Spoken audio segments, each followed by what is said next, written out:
Velita de verano puesta, ya podemos empezar con el vídeo. Bienvenidas chicas, una semana más al canal. En esta semana el vídeo que vamos a hacer va a ser el book tag de mitad de año. Por cierto, ¿qué os parecen mis pendientes? Yo estoy absolutamente obsesionada, son florecitas de hortensia, que es una de mis flores favoritas. Últimamente solo utilizo como florecitas así, pendientes de florecitas secas en resina, porque es que me hace como un detalle súper artesanal y súper bonito y me hace sentir como un hada. Uno de los propósitos lectores principales que yo tenía en el 2024 era leer solo lo que me apeteciese. No me iba a leer nada solo porque estuviese de moda, no me iba a leer nada solo para poder hacer un vídeo al respecto de ese libro, solo iba a leer cosas que me apeteciesen, y he desarrollado también el hábito y la capacidad de, si no me gusta un libro, abandonarlo. Prefiero dejar un libro que no me está gustando nada, que me está creando un bloqueo lector y que me está impidiendo poder leer otras cosas que me apetecen más. A mí el bloqueo lector es una cosa que me acecha muchísimo, pero desde que he implantado un poco este hábito jamás me ha vuelto a pasar, no he vuelto a tener nunca más bloqueo lector, porque siento realmente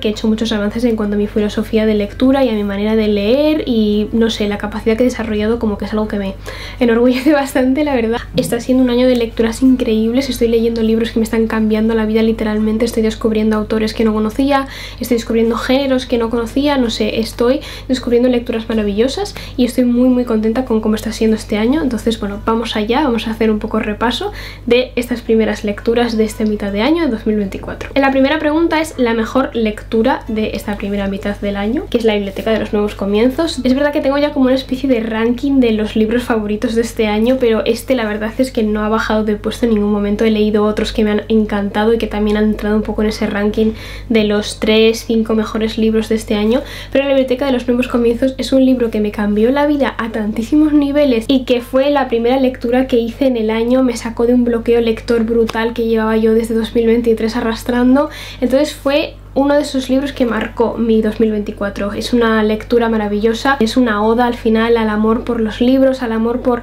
esa lectura que lees y que te cambia la vida de alguna manera, pero sobre todo es un poco la excusa que utiliza el libro para el mensaje principal que tiene la historia, que es básicamente cómo creemos que nuestra vida tiene que seguir una trayectoria establecida, que tenemos que dedicarnos a lo que hemos estudiado, que tenemos que hacer lo que la sociedad o lo que nuestro entorno piensa que es lo mejor para nosotros, y cómo muchas veces podemos encontrar la felicidad en pequeños detalles de la vida cotidiana, que no tiene por qué ser siempre tener el trabajo perfecto, tener la vida perfecta, sino que podemos encontrar caminos alternativos de maneras más sencillas y de maneras más tranquilas, que no impliquen como un cambio de vida muy grande. Y esa es una filosofía que me encanta, porque el libro desprende tranquilidad. Leerlo y sentir felicidad, sentir calidez en el cuerpo, como muchas de las novelas japonesas que me gusta leer, son muchas historias que cada una está protagonizada por un personaje diferente que tiene una inquietud diferente en su vida, y que cada uno al final va llegando a una biblioteca donde hay una bibliotecaria que tiene como el poder mágico, que realmente no es un poder mágico, es un poco como la fe ciega que tenemos muchas veces en los profesionales del libro, con el efecto placebo que nos puede generar que nos hayan recomendado un libro para que nos cambie nuestra vida o para que nos dé una idea de cómo podemos cambiar nuestra vida, y que de alguna manera en esa lectura encontramos el kit de la cuestión de lo que necesitamos para ser felices. Y eso es lo que les pasa a todos los personajes, cada uno quiere cambiar su vida de alguna manera para sentir que realmente es feliz. Y como esta bibliotecaria les recomienda un libro aparentemente bastante random, bastante anodino, que no tiene necesariamente que ver con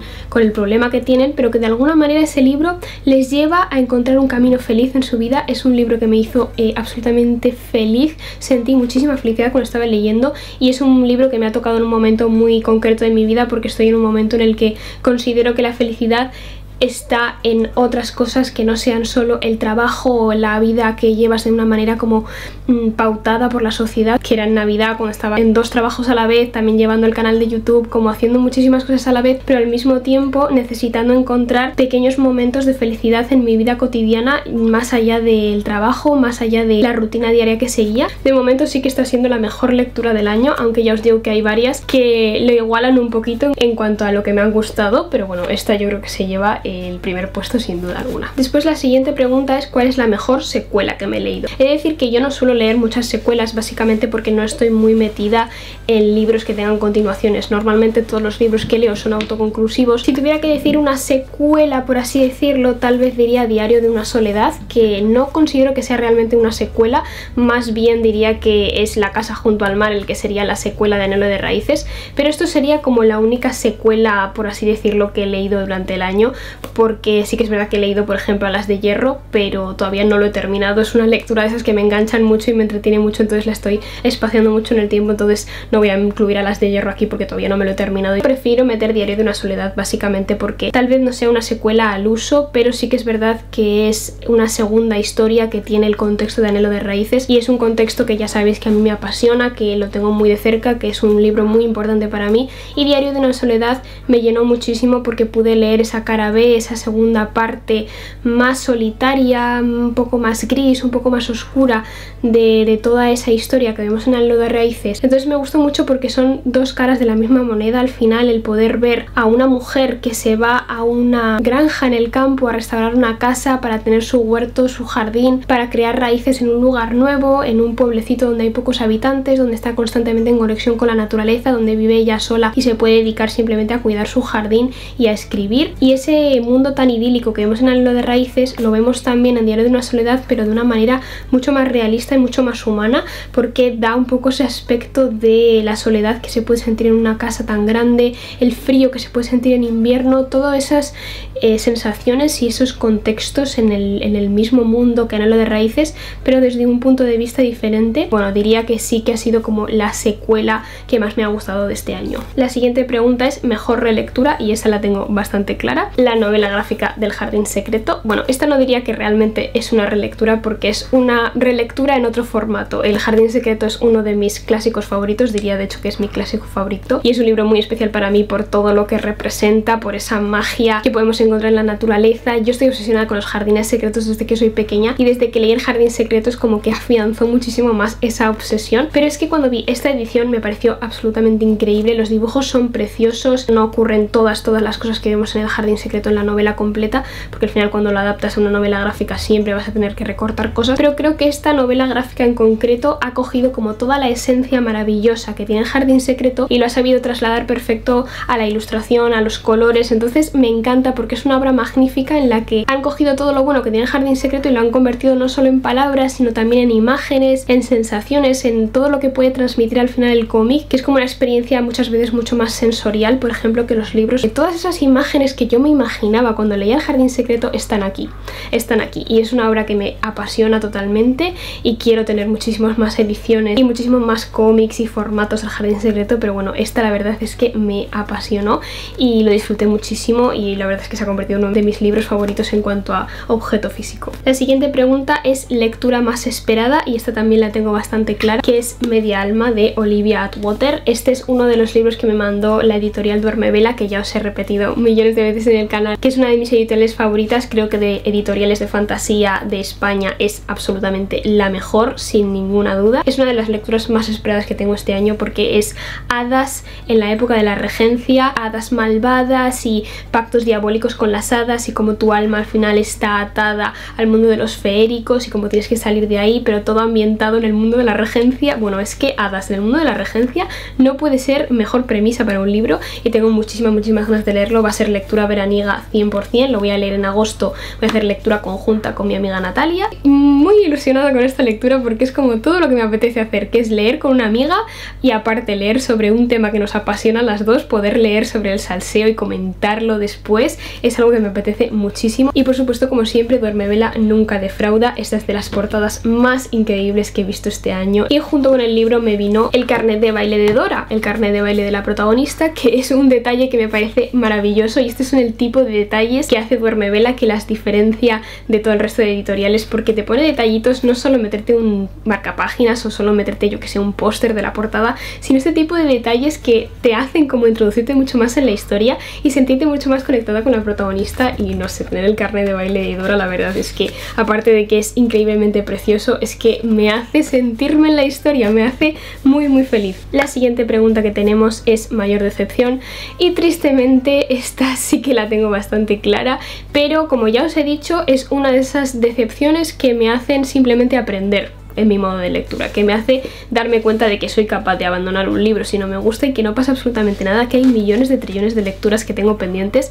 y que voy a encontrar seguro un libro que me guste más que el que esté leyendo, aunque sea un libro que yo tenía muchísimas expectativas puestas en él, como es La clase de griego de Han Kang. Cuando hice el vídeo de literatura asiática y dije que me iba a leer este libro, sí que hubo algunas de vosotras que me comentasteis que os había decepcionado La clase de griego, y a mí esto me sorprendió bastante porque Han Kang para mí es una de las autoras más especiales que he leído, que tiene una narrativa que no le he visto a nadie, que tiene un imaginario de Han Kang propio, especial, espeluznante, raro. Sinceramente pensaba que en La clase de griego se iba a ver un poco en lo mismo que se puede ver por ejemplo en La vegetariana, pero de una manera más narrativa. Simplemente pensaba que iba a ser tal vez menos experimental, menos extraño como es La vegetariana, y que iba a ser, sí que pensaba que iba a ser como más psicológico, más intimista, y que iba a ir un poco más a la psicología de los personajes y a los sentimientos y demás de los personajes, pero la verdad es que no conecté nada con la historia. No sé exactamente deciros qué fue de la historia lo que no me gustó o por qué decidí dejarlo, pero sí que fue una gran decepción para mí porque empecé a leerlo con muchísimas ganas. Además había visto reseñas maravillosas, por eso es una cosa que me sorprende bastante, y no sé, la edición también me encantaba. No sé, era uno de esos libros que yo cogía diciendo me lo voy a comprar porque es que sé perfectamente que me va a gustar, que no, fue una decepción absoluta. Es verdad que el libro en sí me gusta y lo quiero mantener porque al final es una autora que me gusta y es una edición que me gusta. Se me hizo la verdad pesado, aburrido, no conecté con los personajes,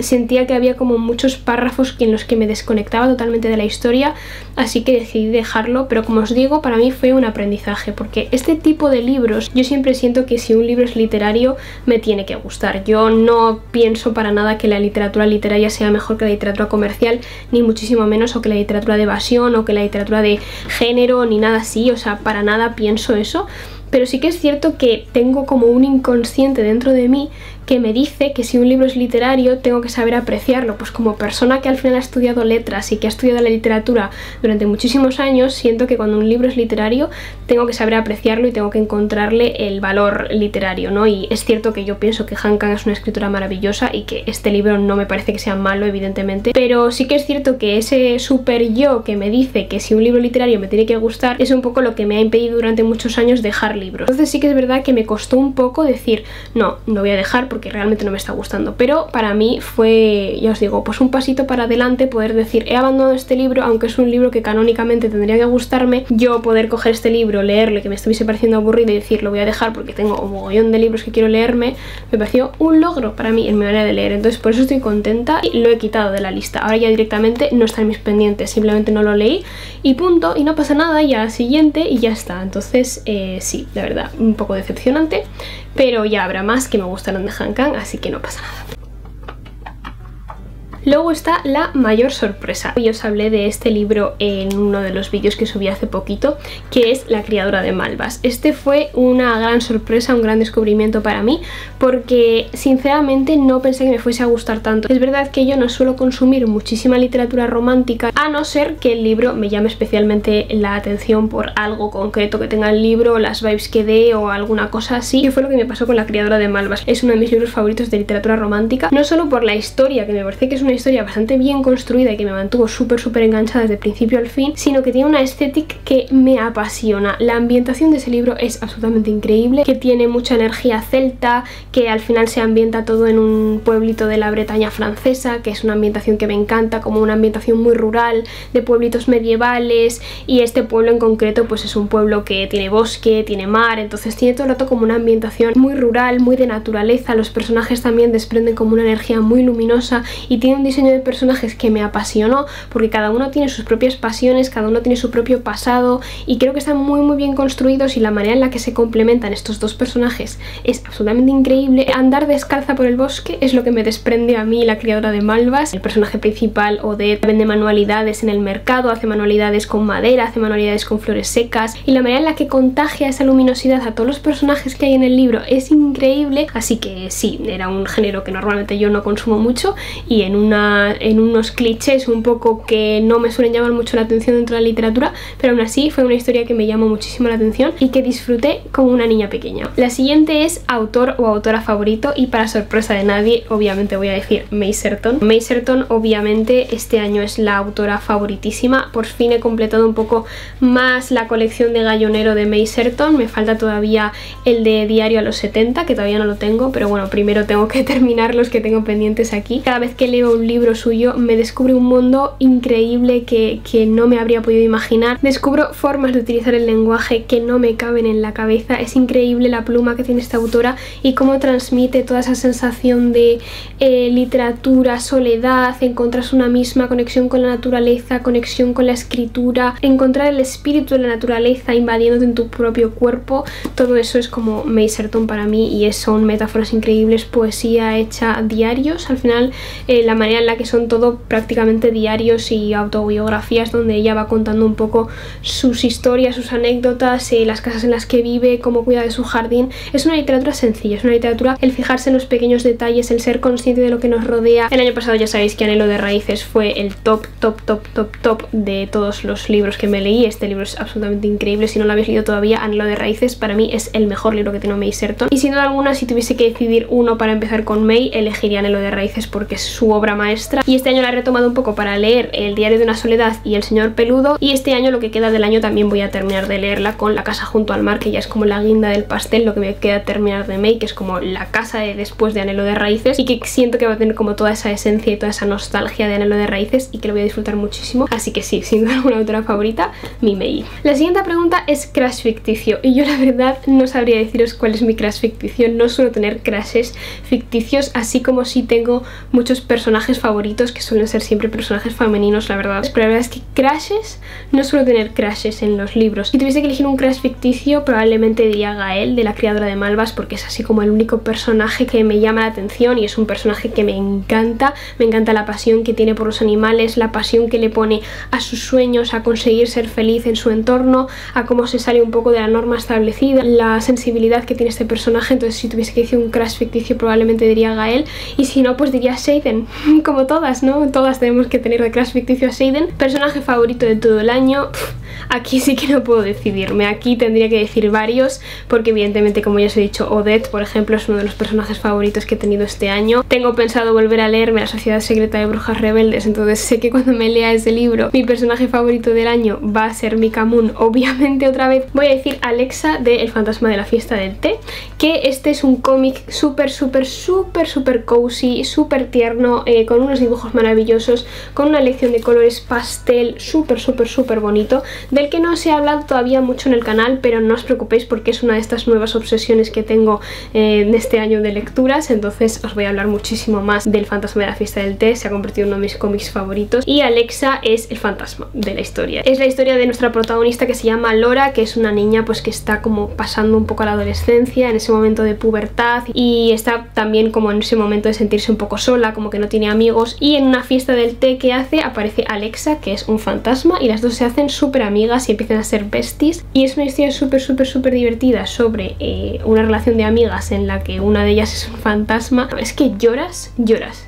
con este cómic, pero creo que el personaje de Alexa me encanta porque es como, no sabría deciros exactamente qué tiene Alexa que me enamora tanto, pero simplemente es uno de esos personajes que cada vez que sale yo me pongo feliz, la leo, me pongo a verla y ya me pongo feliz, porque son esos personajes generosos, que tienen buen corazón, que tiene una particularidad que le representa mucho, como es en este caso ser un fantasma, y que al final es como la parte más importante de ese personaje. Pero no sé, o sea, Alexa es increíble, es uno de mis personajes favoritos y he disfrutado muchísimo el cómic, sobre todo por ella. La siguiente pregunta es libro que más me ha hecho llorar. Y como sí me emociono mucho con las películas, porque al final tienen la parte de la banda sonora y que es como mucho más sensorial y demás, con los libros me cuesta mucho más llorar, pero sí que hay varios libros en los que he sentido como ese pálpito de lágrimas mientras lo leía. Uno de ellos, por supuesto, es El libro de las lágrimas, como no podía ser de otra manera. Es una de las mejores lecturas de este año, va a ir en el ranking que os digo de libros favoritos de este año sí o sí. Y es un libro que habla de las lágrimas, no solo desde las vivencias de la autora, que además es poetisa, entonces entonces se nota muchísimo cómo el retoricismo con el que habla en este libro se transmite muchísimo, aunque no sea poesía y sea más como ensayística, pero aún así el retoricismo, la pluma tan retórica y tan lírica que tiene la autora se refleja súper bien en sus palabras,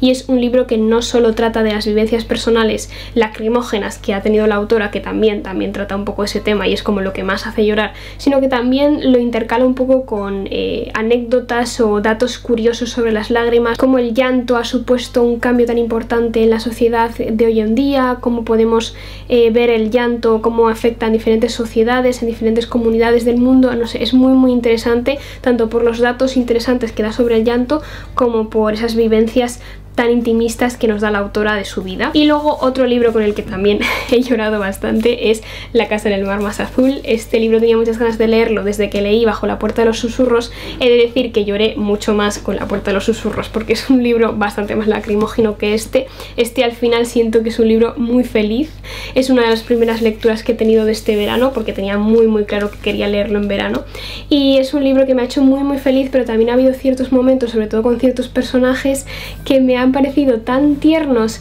y tan tristes al mismo tiempo que no he podido evitar llorar. Pero ya os digo, de este autor lloré muchísimo más con el de Bajo la puerta de los susurros, inevitablemente, porque trata mucho más el tema de la muerte, trata mucho más el tema del duelo, entonces sí que trata temas que creo que son más de llorar. Tan bonito este libro, es tan bonito, de verdad es uno de los libros más bonitos que he leído este año, lo he disfrutado muchísimo y me ha encantado,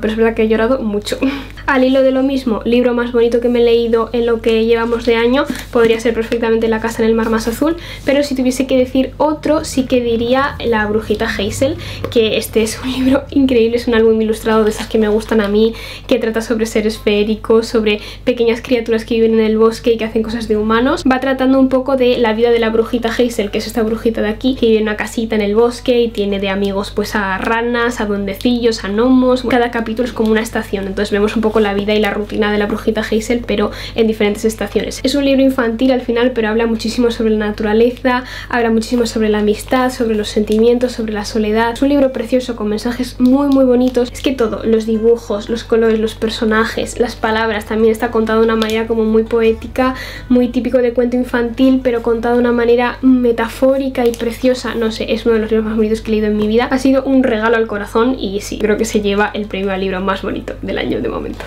Libros que tenga pendientes para lo que queda de año. Ya os he enseñado varias veces en los últimos vídeos que he hecho la lista eterna que tengo de libros pendientes. De hecho, dentro de poco os voy a traer un vídeo hablándoos de esa lista en concreto y de los libros que tengo pendientes y cómo me organizo un poquito las lecturas en cuanto a mi TBR eterna. Pero sí que es verdad que hay un libro que quiero sí o sí leerlo antes de que termine el año, que es el de Hamnet, de Maggie O'Farrell, porque es que necesito ya quitarme la espinita de leer a Maggie O'Farrell. Tengo muchísimas ganas de leer El retrato de casada desde que lo tradujeron y lo publicaron en libros del asteroide, pero siento que primero tengo que empezar por Hamnet, y es un libro que todo el mundo me ha dicho que me va a apasionar y que sé que me va a encantar. Puede ser que no, como me va a pasar con la clase de griego, que pensaba que me iba a encantar y al final lo he tenido que abandonar, pero sinceramente pienso que con Maggie O'Farrell no me va a pasar eso. Creo que es el tipo de literatura que me va a gustar, aparte de Hamnet y a lo mejor La casa junto al mar de May, que también es como que quiero poder terminar el año habiendo leído ya todos los libros que tengo de May. Pero aparte de esos dos, no hay ninguno que me haya puesto como objetivo leerlo sí o sí este año, porque ya sabéis que estoy teniendo un ritmo de lectura muy tranquilito. Voy a leer solo lo que me apetezca y al ritmo que me apetezca. No me voy a poner retos de lectura de leerme no sé cuántos libros al mes, ni terminar el año con no sé cuántos libros leídos, porque es que sinceramente me da igual la cantidad. Solo quiero poder leer cosas que me hagan feliz. Estos serían básicamente todos los libros que quería mencionar en este book tag. Espero que os haya gustado. Ya me diréis pues un poco qué impresiones tenéis vosotros de esta mitad de año del 2024, cuáles han sido los libros que más os han gustado, cuáles os han decepcionado. Tenéis nuevo capítulo del podcast. Sí que es verdad que no estoy subiendo todas las semanas tanto vídeo como podcast porque me es absolutamente imposible. Tengo un ritmo de vida que trabajo, luego tengo que hacer el vídeo y me lleva muchísimo tiempo hacer los vídeos de YouTube, y lo hago encantada porque me encanta obviamente, pero es verdad que a veces no me da la vida y no tengo tiempo para dedicarle por ejemplo al podcast. Entonces es verdad que igual alguna semana no hay podcast o no hay vídeo, no lo sé. Intentaré mantener un poco la asiduidad y la continuidad de ir subiendo vídeos lo más asiduamente que pueda, pero es verdad que a lo mejor alguna semana pues no hay vídeo o no hay podcast. Pero bueno, esta semana en concreto sí que vais a tener capítulo del podcast, os lo dejaré como siempre en la descripción. En este capítulo vamos a hablar sobre el verano. una de mis estaciones favoritas, porque ya sabéis que soy una criatura estacional y me encanta hacer listas de cosas en las estaciones. Espero que os guste el vídeo y espero que os guste también el capítulo del podcast. Y nada, muchísimas gracias por estar aquí una semana más y nos vemos en la siguiente.